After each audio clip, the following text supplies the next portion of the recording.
পিকে ওরফে Prashant Kishor vote strategist হিসেবে গোটা ভারত চেনে তাকে।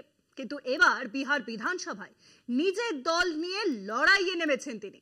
বিহার ভোটে 243 আসনেই প্রার্থী দেবে প্রশান্ত কিশোরের জনসুরাজ পার্টি। ফলে বিহারে এবার লড়াই কিন্তু ত্রিমুখী।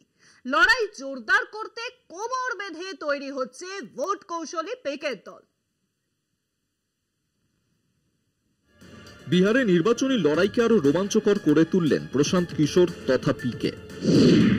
ভোটের লড়াইয়ে জেডিইউ বিজেপি জোট এবং মহাজোটের সঙ্গে তৃতীয় শক্তি হিসেবে নাম লেখালো ভোট কুশলীর জনসুরাজ পার্টি। ফলে 243 আসনের বিহার বিধানসভা এখন ত্রিমুখী দিশা পেল। সোমবার পাটনায় দলের জাতীয় কর্মসমিতির বৈঠকে এই সিদ্ধান্ত হয়েছে। 4 থেকে 5 দফায় বিহার নির্বাচনের জন্য প্রার্থী ঘোষণা হবে। প্রথম দফায় 40 সংরক্ষিত আসনের প্রার্থীর নাম ঘোষণা করবে।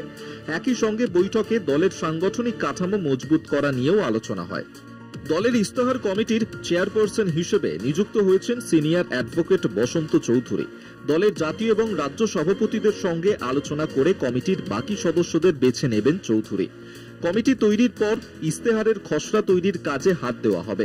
সোমবারই নিজের বেশ কিছু অনুগামী নিয়ে সমাজ মাধ্যমে জনপ্রিয় মুখ মনীষ কাশ্যপ জনসুরাজ পার্টিতে যোগ দেওয়ায় দলে আলাদাই জোয়ার এসেছে। গত বছরই বিহার উপনির্বাচনে যোগ দিয়ে একেবারে ব্যর্থ হয়েছিল পিকের দল। প্রার্থী দেওয়া 4 আসনের মধ্যে 3 আসনেই জামানত জব্দ হয়। একমাত্র ইমামগঞ্জে কিছুটা হলেও ভোট পায় দল। এবারের ভোটে ভালো ফলের আশাই করছেন পিকে। তবে নিজের নাক কেটে কারো না কারোর যাত্রা ভঙ্গও করতে পারেন তিনি। অন্তত তেমনটাই মনে করছে রাজনৈতিক মহল। কলকাতা টিভি।